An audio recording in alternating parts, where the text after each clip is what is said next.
Jazakumullah khairan Ustaz. Untuk selanjutnya kita masuk pada sesi tanya jawab. Untuk pertanyaan pertama yang masuk lewat chat Zoom. Assalamualaikum warahmatullahi wabarakatuh. Waalaikumsalam warahmatullahi wabarakatuh. Semoga Ustaz Syafiq dan tim selalu dalam keberkahan Allah. Izin bertanya Ustaz, Amin. saat Rasulullah Isra Mi'raj, beliau diperlihatkan siksa neraka. Berarti saat itu sudah ada manusia yang masuk neraka kah? Atau itu ilustrasi yang diperlihatkan Allah kepada Rasulullah? Jazakallahu khairan. Barakallahu fiik. Kalau bicara nerakanya sudah ada.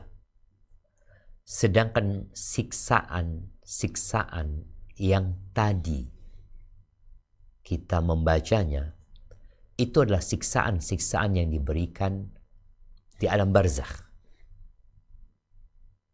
Maka cerita bagaimana Fir'aun dan bala tentaranya itu neraka ditampakkan kepada mereka.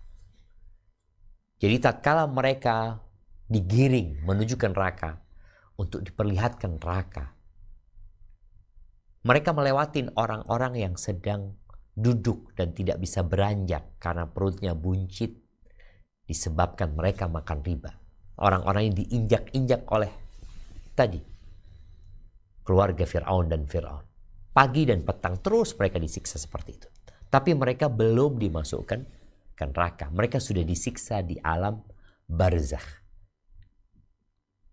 Wa yawma taqumu as-sa'a adkhilu ala fir'aun asyaddal 'adzab.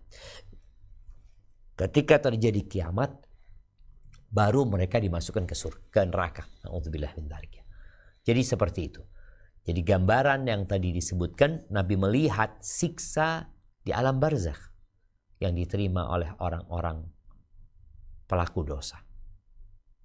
Oleh karena itu, tatkala kita mendoakan orang yang meninggal dunia, di antara doa yang dianjurkan untuk dibaca, Allahumma ja'al qabrahu raudhatan min riyadil jannah. Jadikan kuburannya taman dari taman-taman surga. Dan jangan jadikan kuburannya lobang dari lobang-lobang neraka. Jadi kematian manusia tatkala dihantarkan ke kuburannya, Nabi SAW mengatakan al-qabru awwalu manzilin min manazilil akhirah. Kuburan itu adalah tempat persinggahan pertama dari persinggahan-persinggahan akhirat. Orang yang mati syahid itu ruhnya akan diperkenankan masuk surga. Tapi berada di mana? Berada dalam rongga burung-burung yang berwarna hijau. Bukan jasadnya, tapi ruhnya saja.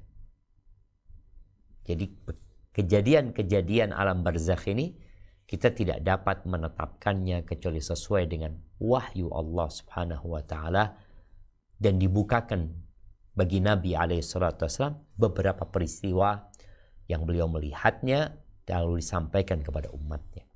Hadza wallahu a'lam bissawab. Nah. Pertanyaan selanjutnya dari partisipan Zoom, silakan Uti Rahmi Yovela untuk bertanya langsung pada Ustaz.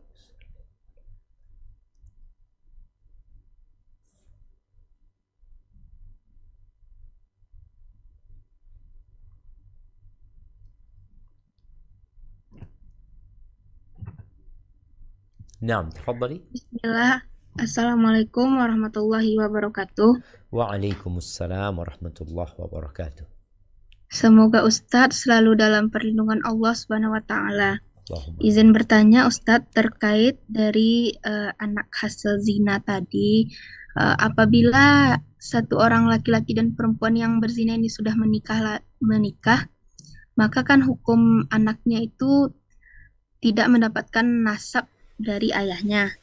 Lalu bagaimana caranya Ustadz menjelaskan kepada anak tersebut nantinya kalau dia sudah menikah, apalagi anak perempuan Ustadz?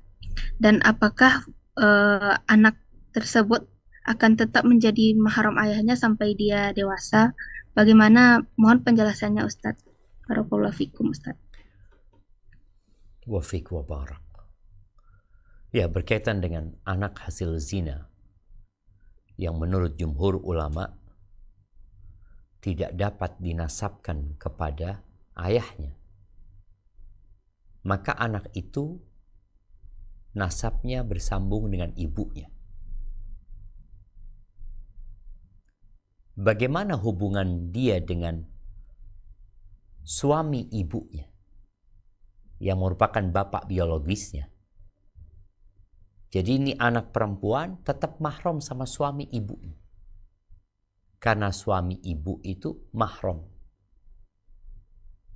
Sebagaimana menantu itu mahram. Jadi suaminya ibu itu mahram. Mertua itu, menantu itu juga mahram nantinya sama orang tuanya. Lalu berkaitan dengan anak ini yang bapak ibunya sudah menikah, yang secara hukum syariat menurut jumhur ulama bapaknya tidak bisa menjadi wali. Siapa nanti yang menikahkan perempuan ini? Nabi alaihi salatu wasallam mengatakan, al-imamu waliyun man la waliya lahu. Imam, pemimpin, penguasa itu adalah wali bagi orang-orang yang tidak memiliki wali. Karena wali itu dari jalur bapak, sedangkan anak ini tidak punya bapak. Nggak bisa paman dari pihak ibu menjadi wali. Tidak bisa kakek dari pihak ibu menjadi wali. Maka siapa walinya dia? Wali dia adalah hakim.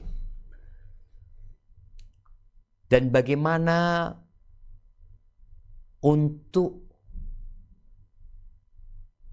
menutupi aib ini agar tidak terbongkar dan terdengar oleh orang, karena kita diperintahkan untuk menutupi kekejian ya, perzinaan, maka boleh saja nikahnya di KUA, biar di KUA saja disampaikan kepada walinya, yaitu KUA tadi yang akan menikahkan, tanpa harus ada orang banyak yang tahu.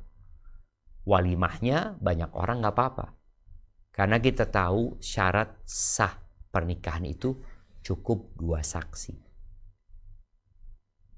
Jadi ketika walimah, di situ ada akad nikah yang menyaksikan 1000 orang umpamanya, tetap yang dicatatkan cuma 2 orang. Namun mereka semua bisa menjadi saksi. Maka hendaklah pernikahannya dilakukan di KUA, lalu walimahnya ya sudah, walimahnya besar-besaran, gak ada masalah. Atau boleh jadi ada kisah teman yang memberikan solusi di mana pernikahannya dengan bahasa Arab. Orang-orang kan pada gak ngerti. Jadi ketika wali dari KUA itu menikahkan dengan bahasa Arab, ya orang hanya mengatakan iya saja. Mereka mungkin hanya mengatakan sah karena dianggap sudah mantap yang menyampaikan akad nikah, dan menantunya mengatakan dengan bahasa Arab qabiltu nikah wa tazwija bil mahril madhkur, selesai. Pernikahan itu sah tanpa ada aib yang dibongkar dan disebarkan. Barakallahu fiik. Dan cara kita memberitahu anak itu, ya sampaikan kepada anak tersebut kalau memang waktunya sudah cukup, umurnya sudah bisa memahami, agar anak itu juga terhindar dari perbuatan zina. Ingat, anak zina itu tidak punya dosa. Yang berdosa adalah bapak ibu yang berzina. Adapun anak itu tetap dia dilahirkan di atas fitrah, di atas la ilaha illallah, dan dia tidak membawa dosa orang tuanya. Hadza wallahu a'lam bissawab.